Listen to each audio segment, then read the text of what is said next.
예, 말씀드린 대로 바울의 3차 전도여행을 우리가 읽고 있습니다. 아시는 것 같이 1, 2차 전도여행처럼 안디옥에서 출발하였습니다. 그러나 3차 전도여행은 바울이 다르게 한다고 하였죠. 1, 2차 전도여행에서 말씀을 전하고 또 다른 동네로 이동하고 그런 일을 반복하다 보니까 바울이 아마 한계를 느낀 것 같아요. 그래서 사람들이 말씀을 듣지만 변화가 없구나 이렇게 생각한 바울이 3차 전도여행에서는 이제 성령운동을 한다고 제가 말씀드렸죠. 그래서 지난 시간에 우리가 본 것처럼 에베소에 도착하자마자 믿는 사람들을 보고 바울이 물어봅니다. 너희가 믿을 때 성령을 받았느냐 이렇게 바울이 물어보니까 그 사람들이 못 받았다고 해서 바울이 성령을 주지요. 그 성령을 주고 그 사람들이 같이 모여서 다 같이 모여서 사역을 하는 장면을 우리가 지난 2주 동안 봤습니다. 그 성령을 받은 사람들이 다 같이 모여 2년 동안 두란노에서 매일 성경 공부를 하였다고 하는 것입니다.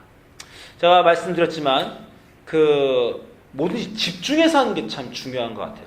제가 인생에서 많은 걸 시도해 봤는데 운동도 여러 가지 해보고 배우는 것도 여러 가지 있습니다. 근데 여러분도 아시지만 그냥 허슬렁 20년이라도 어떤 거는 똑같은 안 느는 것들이 있어요. 그렇죠. 그런데 어떤 거를 사람들이 정말 집중해서 한동안 열심히 하면 하나님이 인간을 꼭 늘게 만드신 것 같아요. 그런 분야에 대해서 더욱 잘하도록 만드신 것 같습니다. 저희가 교회를 시작하면서 교회를 목회할 때 가장 많이 쓰는 구절 중에 하나가 사도행전 2장 42절입니다. 사도행전 2장 42절이 초대교회가 어떻게 신앙생활을 하였는가를 말하는 거예요. 그래서 그 초대교회 신앙생활의 사도행전 2장 42절 보면 저희가 사도의 가르침을 받아 서로 교제하며 떡을 떼며 기도하기를 전혀 힘쓰니라 이런 말씀이 있습니다. 그래서 여기 4가지 것들을 우리 교회에서 집중하려고 해요. 사도의 가르침을 받는다. 말씀을 듣고 성경 공부를 한다. 서로 교제한다. 교회에서 교제하는 거 굉장히 중요한 겁니다. 어떤 분들은 나는 신앙적이니까 예배는 가고 성경 공부는 가지만 교회에서 어떤 같이 사실 모여서 좀 놀거나 즐겁게 하는 친교 공간에는 난 잘 안 간다. 이런 분들이 있어요. 그런데 아주 잘못 이해하시는 겁니다. 왜냐하면 교제하는 게 굉장히 또 중요한 교회의 역할입니다. 그 다음에 떡을 뗀다. 이거는 성찬식을 의미하기도 하지만 또 가난한 사람들에게 음식을 나눠주는 것도 의미해요. 그리고 또 기도한다. 이 4가지가 말씀과 교제와 이 떡을 땜과 구제와 또 기도가 초대교회가 4가지 하였다는 거예요.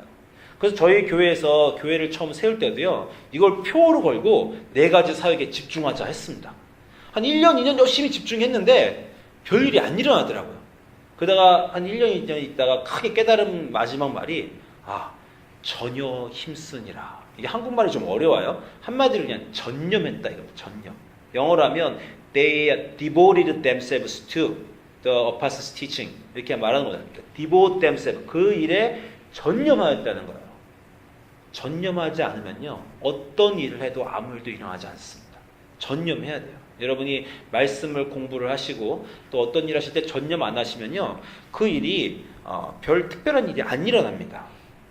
저희 아시는지 모르겠지만 지난 석 달 동안 15주 동안 교회에서는 트리니티 바이블 스터디를 했어요. 그래서 금요일날 트리니티 바이블 스터디 했는데 그전 성경 공부하고 어떤 걸 다른 거였냐면 그전에는 그냥 오시면 와서 같이 성경 읽고 같이 했습니다. 그러니까 숙제를 안 하셔도 돼요.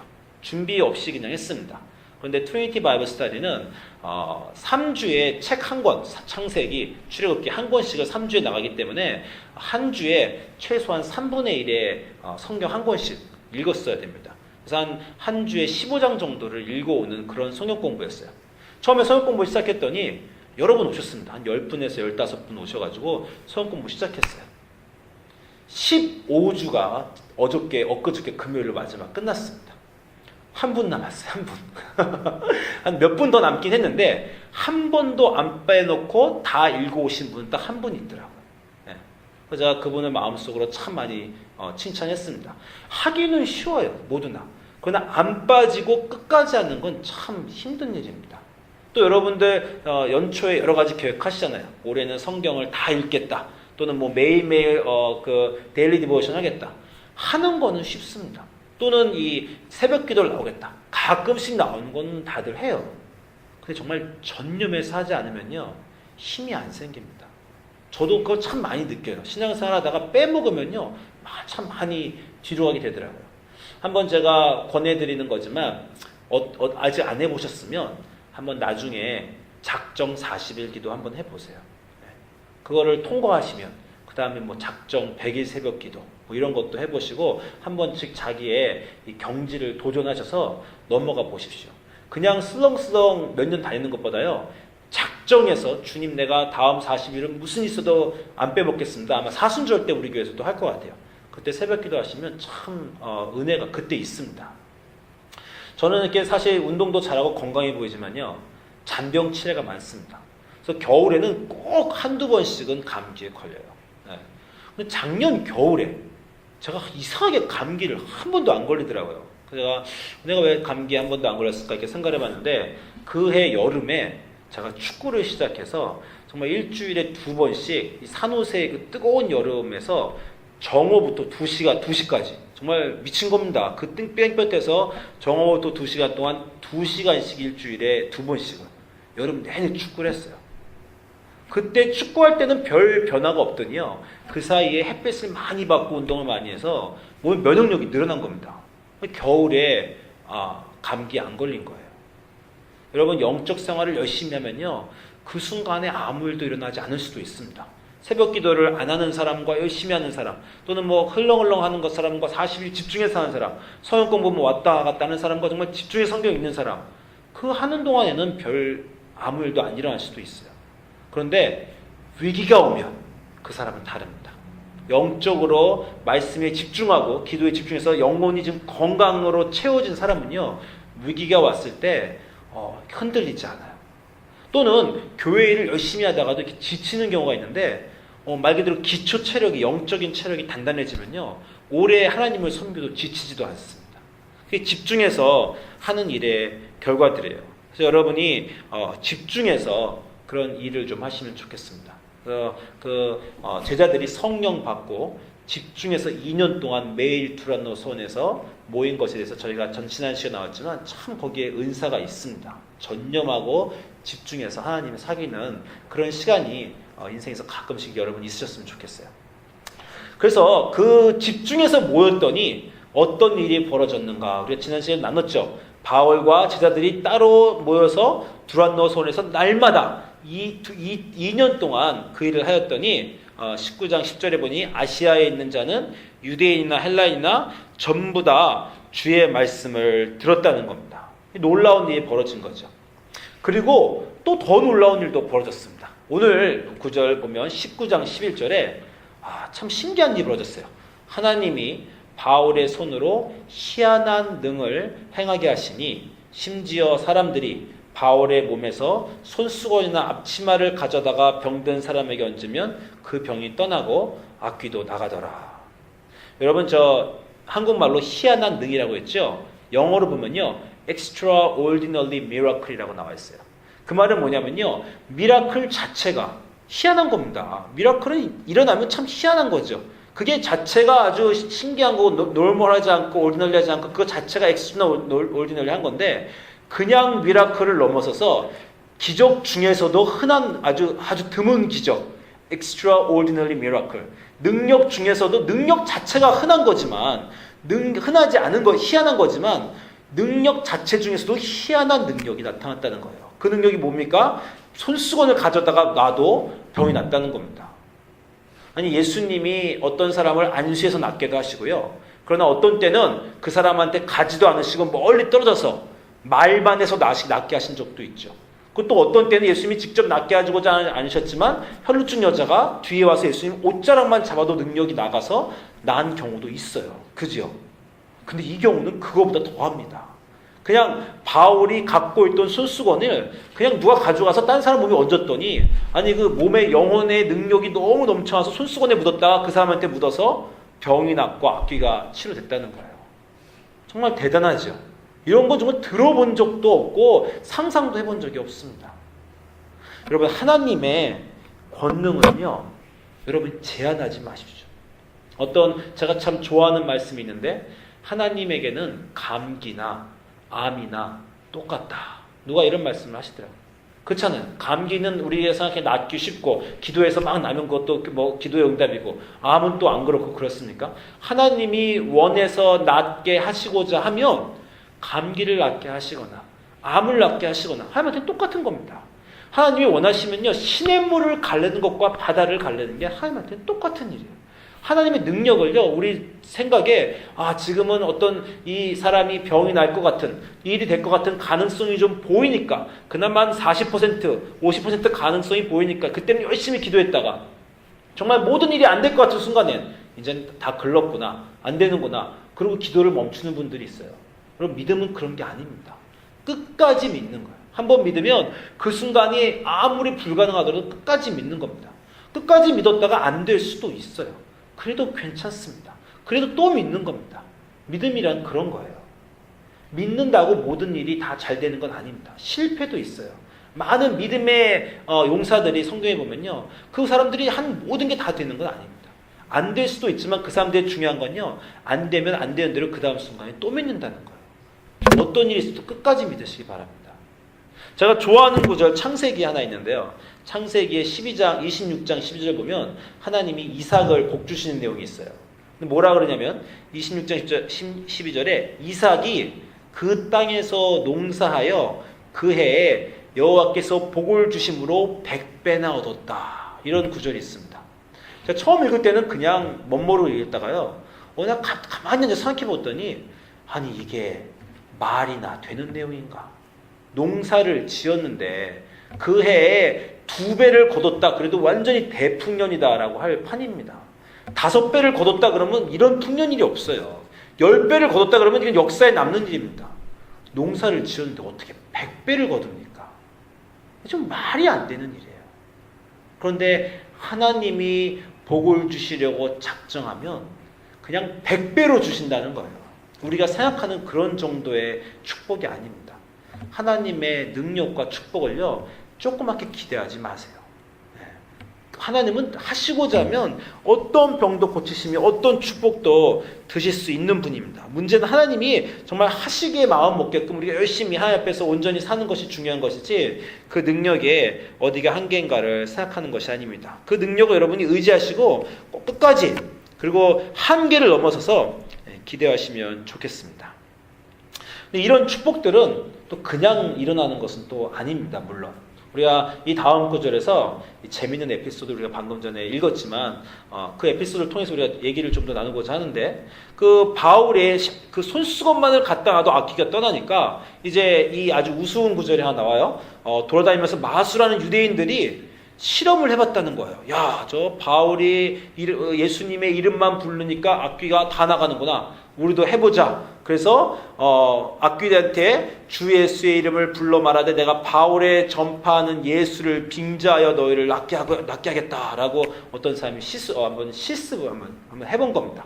그 유대인의 어떤 제사장의 아들들이 했더니 참 웃긴 일이 일어났습니다. 악귀가 대답하여 가로되 예수도 내가 알고 바울도 내가 알거니와 너희는 누구냐라고 하서 그들을 뛰어올라 억제하여 이거 지금 이 사람들이 7명입니다. 7명. 7명이 일을 했는데 악귀 하나가 뛰어올라서 억제하여 저희를 상하여 그 사이 벗은 몸으로 그들을 도망가게 하였다는 거예요. 참 재밌는 일이 한 가지 그냥 벌어진 겁니다. 이 일이 그냥 벌어진 게 아니라 사도 바울을 통해서 희한한 능이 일어났기 때문에 어떤 사람들이 한번 따라해보다가 그 희한한 능을 하나님으로부터만 오는 그 extraordinary miracle을 자기네도 해보려 하니까 안 된 일이 벌어진 거예요. 그래서 이 일이 벌어진 거에 대한 또 결과는 뭡니까? 이 일이 벌어졌기 때문에 사도행전 19장 17절 보면 에베소에 거하는 유대인들과 헬라인들이 다 이 일을 들었다는 거예요. 복음이 전해지는 말씀도 들었는데 바울이 그 안에서 희한한 능을 한다는 얘기도 들었는데 그걸 넘어서서 그 다른 악귀들과 모든 것들이 하나님의 이름을 선포하고 그 권능이 없는 자들은 기적을 행하지 못한다는 얘기를 들었다는 겁니다. 그 이 일이 벌어졌더니 몇 가지 일이 결과적으로 일어났는데 어떤 일이 벌어졌냐면 사람들이 다 두려워하였다는 겁니다. 뭘 두려워했냐면요. 하나님을 두려워하였다는 거예요. 하나님을 경외하는 일이 에베소에 생겨났습니다. 첫 번째 하나님을 경외하는 일이 생겨나고 두 번째는 주 예수의 이름을 높이는 일이 또 생겨났다는 거예요. 예수님의 이름이 높아졌어요. 그리고 세 번째는 많은 사람들이 자기의 죄를 고백했다는 겁니다. 많은 사람들이 자기의 죄를 고백하는 일이 벌어졌어요. 그리고 또 하나는 마술을 행하던 많은 사람들이 그 모든 책을 가지고 와서 그 사람 앞에 불살랐다. 이 내용은 뭐냐면요, 삶의 방법을 바꿨다는 거예요. 마술이 삶의 기준이었던 사람들이에요. 이 일이 생겼을 때 마술을 통해서 점을 쳐서 사람들이 왼쪽으로 갈까 오른쪽으로 갈까, 이 대학을 갈까 저 대학을 갈까, 결혼을 할까 말까를 정하던 그 사람들이 자기들이 살던 삶의 방식을 포기하고 이렇게 더 이상 살면 안 되겠다 해서 그 일을 불살라 버렸다는 겁니다. 여러분, 이 말씀을 가지면 참 은혜가 되는 말씀입니다. 저는 이런 일이 정말 우리 삶에 있었으면 좋겠어요.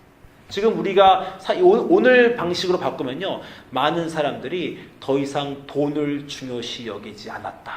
이런 말하고 똑같습니다. 많은 사람들이 더 이상 주일날 스포츠 경기를 가느라고 교회를 빼먹지 않았다. 이런 말하고 똑같은 거예요. 여러분, 우리가 사는 이 세대가 얼마나 악합니까?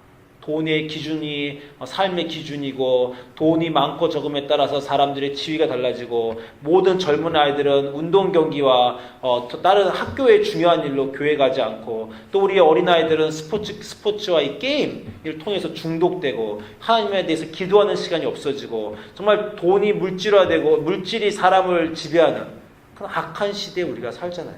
이런 악한 문화에서 아이들을 키우는 게 저는 부모로서 정말 얼마나 힘든지 모릅니다. 아이들을 다른 아이들보다 다르게 하나님을 경외하는 아이들로 키우려면요, 정말 필사적으로 어떤 영적인 싸움을 매일 싸우는 듯한 그런 느낌이에요. 어떤 때 아이들이 상처받습니다. 아빠의 지도에 따라서 영적으로 살려다 보니까 자기 친구들과 다르게 친구들이 즐길 수 있는 것을 포기해야 되잖아요. 크게 상처받으면서 정말 이 악한 세대에 하나님 뜻대로 아이들을 키우는 게 얼마나 힘든가. 나만 아이를 잘 키워서는 아무 소용이 없구나. 심지어요, 제 딸의 친구의 부모가 원망스러워요.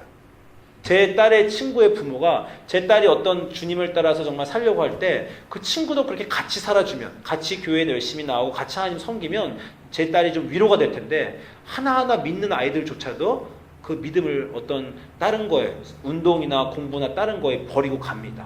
그럼 제가 그걸 보면서 그 부모가 참 원망스럽다. 그러면서 또 제가 원망스러워요. 목사인 내가 그 부모를 온전한 교인으로 가르쳤으면 그 부모가 온전한 교육을 또 그 자녀에게 하고, 그럼 그 자녀에게 우리 딸이 위로를 받고 그랬을 텐데, 내가 온전히 교인들을 못 가르치니까 교인들이나 평신도들이 온전한 신앙생활을 못하고 자녀들에게 온전히 못 가르치고 피해가 내 딸한테 오는구나. 이런 어떤 서클이 느껴지더라고요. 이게 우리가 사는 문화입니다. 그 문화 안에 있으면요, 참 온전하게 하나님의 사람으로 따르게 살기가 힘들어요. 에베소에는 그런 문화가 있었어요. 이방신을 섬기는 문화, 점치는 문화, 하나님이 아니라 다른 것들을 통해서 세상을 사는 문화가 있었는데, 성령이 내려오니까 이 놀라운 희한 등이 났더니 사람들이 삶의 방식을 바꿨다는 거예요. 그 전에 비싸게 돈 주고 자기 집에 모셔놨던 점치는 도구들을 다 불에 태웠다는 건 문화 개혁이 일어났다는 겁니다. 자기들의 삶의 방식을 사람들이 바꿨다는 거예요. 그런 일이 벌어지자 그 일의 마지막 결과, 이러한 일이 이와 같이 주의 말씀이 힘이 있어 흥왕하여 퍼져 권세와 세력을 얻었다라는 겁니다. 20절을 한마디로 하면요, 부흥이 일어났다, 이런 말입니다. 에베소에 대부흥이, 영적 지진이 일어났다는 것입니다. 이 놀라운 일이 일어난 것이며, 제가 한 가지만 더 말씀드리면, 이 일이 끝나고 우리가 다음 시간에 볼 9절이지만 21절 보면 이렇게 말씀하세요.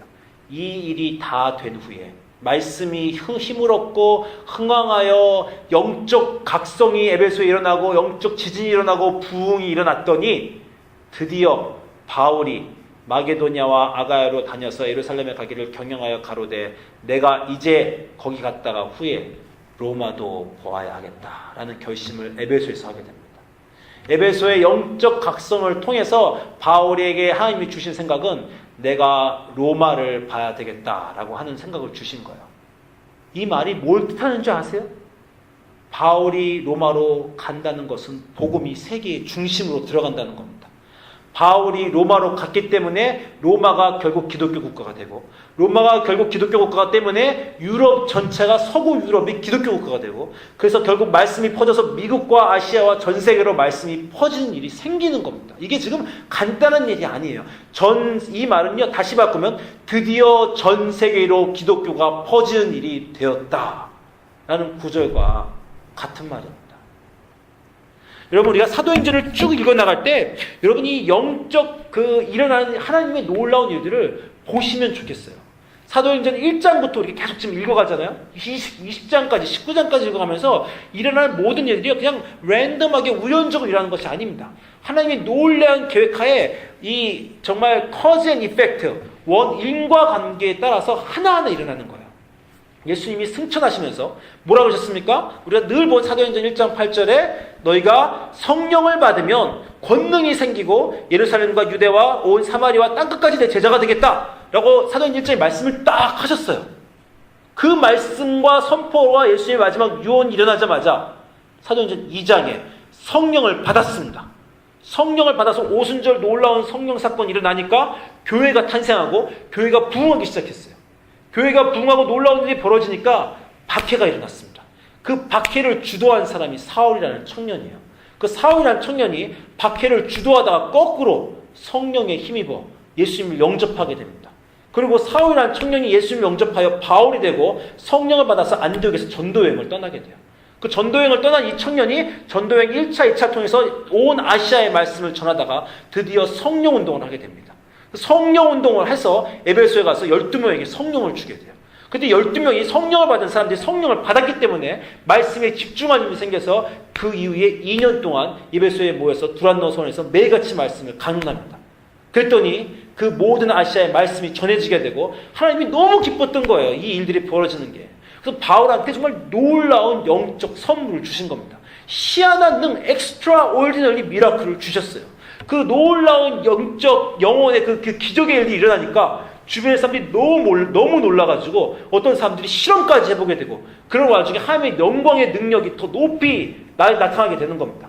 그랬더니 그 모든 것들을 본 사람들이 이제 하나님을 경외하게 되고 그 에베소, 정말 다음 시간에 우리가 볼 아데미스 신전, 세계 7대 불가사의 중에 하나라고 하는 그 아테네에 있는 판테온 신전보다 4배가 큰 신전이 있는 그 그리스 로마의 핵심 지역인 에베소에 영적 지진이 일어나서 거기 있는 사람들이 하나님을 경외하고 예수의 이름을 높이고 말씀이 흥왕하고 드디어 부흥이 일어났다는 것입니다. 그 부흥의 결과로 바울이 이 정도면, 이런 일까지 일어났으면 로마까지도 가볼 수 있겠구나, 로마에도 복음을 전파할 수 있는 희망이 있을 수 있는 것이 아닌가 라고 생각해서 로마에 들어가게 돼서 말씀이 전해지게 돼서 많은 박해와 어려움이 있었지만 기독교가 세계 종교가 되는 겁니다. 여러분에게 오늘 말씀이 전해진 이유, 여러분이 태어나서 아시아에 살건 미국에 살건 한국에 살건 그 먼 데 있는 여러분에게까지 말씀이 전해져서 어느 순간 여러분이 하나님을 영접하여 그리스도인이 되고 하나님과의 친밀한 관계를 맺게 된 이 모든 이유가 시작과 끝이 있다는 거예요. 그 순간에 사도행전 1장에서 그 순간이 일어난 겁니다. 거기서만 일어났어요? 그게 시작입니까? 그 사도행전 전에 예수님이 하신 복음서가 더 시작이죠. 예수님의 죽음이 시작이고 부활이 시작이고 그거 더 넘어서 예수님의 삶이 시작이고 그것보다 더 넘어서 예수님의 삶을 예언한 예언자들이 시작이고 그 예언자들 더 넘어서 모세를 보내주시고 아브라함 보내주시고 인간이 타락한 그 순간부터 인류 구원 역사를 계획한 하나님의 그 순간의 모든 시작이 하나하나 이 역사를 통해서 이루어져 가는 겁니다. 하나님은 놀고 쉬시는 분이 아니에요. 그냥 똑같은 자리에서 일을 반복하시는 분이 아닙니다. 철저하고 완벽하게 마음속에 계획하시고 하나하나 맞춰서 전진하시는 분이에요. 그러다가 어떤 사람을 통해서 일하시다가 그 사람이 하나님을 배반하고 타락해도 마음에 상처가 있어도 계속해서 시도하시고 전진하시는 분입니다. 그 하나님의 창조부터 인간의 타락부터 지금까지 예수님을 통해서 제자들을 통해서 사도행전을 통해서 그 모든 일의 결과가 우리가 지금 겪고 있는 우리의 삶이라는 것입니다. 그러면 우리가 마지막입니까? 또 앞으로 뻗어가는 거죠. 어제 우리 교회에서 말씀만 드린 대로 교회에서 그 성탄 파티를 했어요. 지난 2년 동안요, 성탄 파티를 좀 다르게 했습니다. 그전에는 성탄 파티였는데 우리가 포사다 성탄 파티 이런 말을 지난 2년 동안 했어요. 저도 처음 알았어요. 이 포사다라는 건 멕시코 축제입니다. 멕시코 기독교 축제인데 마더 메리가 마리아가 그 베들레헴 가서 집을 찾는 그 내용을 어떤 그 선국으로 꾸민 멕시코의 아주 멕시코 사람들은 다 아는 전통 축제예요. 우리 멕시코 사람들이 우리 교회에 있으니까, 라티노 사람들이 있으니까 그 사람들과 같이 성탄 축제를 하고자 지난 2년 동안 이 포사다를 했습니다. 첫 해에 했는데요, 작년에 했는데 정말 말도 아니게 잘 안 됐어요. 이 두 가지 언어를 하는데 우리가 도대체 얘네들이 뭘 원하는지도 모르겠고 언어도 안 통하니까 그냥 뻘쭘하게 행사는 막 진행되는데 사람들이 멍청하게 가라면 가고 오라면 오지. 지금 뭐 하는 거야? 어떻게 우리 저 친교실로 옮겨야 돼? 지금 밥 먹는 거야? 지금 행사를 못 따라가겠더라고요. 그래서 1년 동안 고민하다가 올해 행사할 때는 우리가 준비팀이 모여서 올해는 좀 잘해보자. 그래갖고 음악도 넣고 순서지도 만들고 계획을 짜가지고 이렇게 하자고 했어요. 그래서 어저께 딱 했다는 거 아닙니까? 또 잘 안 됐어요. 이게 제 마음대로 안 되더라고요. 이게 도대체 이 언어가 다른데 누군가 한 명은 이 바이링걸 한 분이 코디네이션을 가운데서 정말 해줘야 되는데 계속해서 막 한국말, 영어, 스페니쉬가 다 섞여서 하니까 뭔가 계속 이렇게 행사가 좀 부드럽게 진행이 안 되고 좀 뭔가 좀 안 돼요. 그래서 제가 밥을 먹으면서 교인들한테 어제 저녁에 좀 미안하니까 옆에 있는 우리 연희 자매한테 또 올해도 또 좀 엉성했어요. 이렇게 하니까 괜찮아요 목사님, 뭐 하루 이틀도 아니고 지난 2년 동안 이 라티노들하고 목회하면서 익숙해졌어요. 뭐 편해요 이 정도는, 뭐 이러는 거예요. 제가 느낌이 우리 교인들이 하도 맞다 보니까 맷집이 생겼구나 이런 느낌이 들더라고요. 그러니까 이 이중 언어 하면서 다른 문화와 섞으면서 그동안 참 일이 많았거든요. 근데 나름대로 이 올해 그걸 버틴 교인들은 느낌이 단련됐구나, 맷집이 생겼구나. 그래서 좋았어요. 웬만큼 따라가겠던데요. 뭐 이러는 거예요. 제가 감사한 생각도 참 들었습니다. 그것뿐만 든 게 아니라요. 라티노 우리 형제자매들하고 목회할 때 제일 기쁜 건요, 아이들을 보는 일이에요. 아이들이 제가 말씀드렸지만 우리 아이들 친구들이 한 10명, 15명 막 이렇게 뛰어다니면 참 즐겁습니다. 또 하나 이 놀라운 거는요, 저는 정말 이 목사로서 큰 기쁨이 있어요. 이 아이들은요, 이 교회가 없었으면 교회에 오지 않을 아이들입니다. 많은 한국 교회들이 교인도 늘어나고 부흥하는 경우도 있지만 많은 경우가 다른 교회의 기독교인들이 이쪽으로 옮겨와서 교회가 크는 경우가 많아요. 사실 교회를 아주 안 다니는 사람이 교회로 오는 경우가 그렇게 많지 않습니다. 근데 아시는지 모르지만 우리 교회 라티노들은요, 거의 다 기독교인들이 아닌 사람들이었어요. 라티노 교회가 너무 약합니다.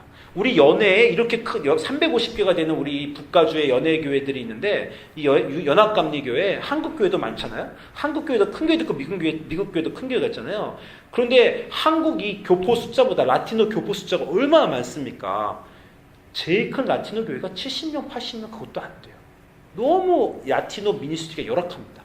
열악하게 목사님도 별로 없어요. 정말 이 라티노 미니스트리는요, 불모지.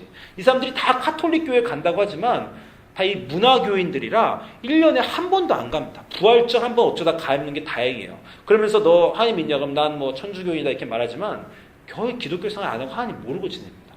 이 개신교는 특별히 더 없어요. 그런 이 캠블 지역에 가득한 라티노들이 사실 그렇게 영적 생활을 안 합니다. 근데 저희 교회가 3년, 2년 전부터 이 방과학교 시작하면서 라티노 교인들이 오기 시작하면서 믿지 않는 사람들이 처음엔 프로그램 때문에 왔잖아요. 우리가 애들 데리고 박물관도 가고 동물원도 가고 스키도 데리고 막 이렇게 하니까 엄마들을 데리고 하면서 교회가 생겼습니다. 그 말씀을 믿지 못하는 엄마들이 교회가 생기고 그 엄마들이 나오게 되고, 그래서 지지난주부터 정말 목사님 모시고 예배를 따로 드리잖아요. 매주. 그래서 제가 이 아이들을 보면요, 말씀을 듣지 못하고 이대로 그냥 커서 20대, 30대 아버지가 되고, 아버지가 돼서 또 정말 미안한 얘기지만 가정폭력을 막 할 수 있는 어떤 실패자가 될 수도 있고, 하나님 모르고 그 자녀들에게 또 가르칠 수도 있는데, 이 5살짜리, 이 7살짜리 이 애들은 매주 교회 나와서 하나님 말씀 듣는구나. 이 애들이 30년, 50년 앞으로 이 교회를 통해서 하나님 말씀 듣겠구나. 그 애들이 부모가 되면 아이들을 기독교인으로 키우겠구나. 그리고 혹시 이 중에서 어떤 아이들은 정말 영향력 있는 라티노 목사님이 되지 않을까. 그분의 목회를 통해서 영적 지진이 라티노 그룹에서 일어나지 않을까. 저는 이 교회에 모여서 이렇게 우리 교회 라티노들 막 모이면요, 이 캠블 지역에 영적 지진을 일어나는 그런 일이 일어나는 것은 아닌가 하는 이런 꿈들이 있습니다. 그런 꿈들이 작은 일들을 통해서 하나하나 일어날 수 있다는 것입니다. 여러분이 지금 하는 그 작은 일들, 우리 교인들이 와서 그냥 음식 해주고 또 언어가 다른데도 그냥 예배 같이 드리고 그 교인들 우리가 한번 양육해서 교회로 한번 낳아주는 겁니다. 그래서 우리가 정말 새 교회가, 새로운 교회가 새 교회를 벌써 또 하나 낳은 거예요. 그래서 라티노 교회가 낳은 건데 이게 선교 가는 거하고 똑같습니다. 여러분 제가 말씀드렸지만 선교지 가면요, 많은 돈 들여서 1년에 한 번 가는 거예요. 가서 일주일 동안 열심히 BBS 하면서 뭐 기도하는 줄 아세요? 여기서 교회 안 다니는 이 선교지에 있는 어떤 애가 이 BBS 와서 하나님 영접하고 교회 좀 다녔으면 그 다음에 또 가는 겁니다. 그래서 그 애 또 만나서 혹시 작년에 내가 뿌린 씨앗이 자라고 있지 않은가, 그 애들한테 말씀 한번 더 전해주려, 그래서 가는 거예요. 그 선교지 계속 가다 보면은 그 선교지 역시 교회가 하나 생기지 않을까. 이게 선교지를 가는 꿈입니다. 그렇게 교회가 선교하는 거예요. 많은 돈을 들이고 국제여행을 하고 비행기 타고 가서 하는 게 그런 일입니다. 그 일이 여기서 일어난 거예요. 일어나고 있고 벌써 일어난 겁니다. 그 아이들에게 그냥 한 번 교회를 초청한 게 아니라 교회를 지속적으로 오는 교회를 만들어 준 거예요. 저 어저께는 저희 교회 어린애 중에 이름이 헤수스라는 애가 있어요. 예수님입니다. 지저스예요. 지저스의 발음이 헤수스인데, 헤수스의 엄마가 저한테 오더니 저희 교회 제인이 아프잖아요. 그랬더니 제인을 언제 방문하러 가냐요. 그래서 내가 내일 갈 생각이다 그랬더니 헤수스가 제인을 위해서 쓴 편지가 있대요. 그래서 목사님 꼭 받아다가 가주라는 겁니다. 그러면서 하는 말이 헤수스가 제인을 위해서 매일 기도합니다. 이런 얘기를 하는 거야. 그 7살짜리 꼬마애가, 우리가 그 아이를 기독교인으로 키운 겁니다. 그 아이가 남이 아프니까 7살짜리 애가 하나님한테 매일 기도하는 그런 애가 된 거예요. 그 애가 목사님 되면 너무 좋겠죠. 그런 꿈이 저한테 있습니다. 그런 아이들이 자라나서 영적 지진을 이 동네에 일어나면 그게 또 이 나라를 바꿀지 어떻게 합니까? 우리가 여기서 만약에 성령을 받고 말씀에 집중해서 영적인 힘이 생기고 그 여러분이 하는 영적인 힘으로 하는 그 봉사와 사역이 이 주변에 어떤 일을 일으킬 수 있다는 거예요. 그렇게 되면 하나님의 놀라운 그 구원의 계획의 큰 안에 우리가 들어갈 수 있습니다. 그런 우리의 삶이 되었으면 좋겠어요. 성령 받으시기 바랍니다. 말씀에 집중하시기 바랍니다. 영적인 능력이 있으시기 바랍니다. 그 능력으로 사역하시기 바랍니다. 그래서 많은 예수님의 제자를 키워내는 여러분 되시길 소망합니다. 기도하겠습니다.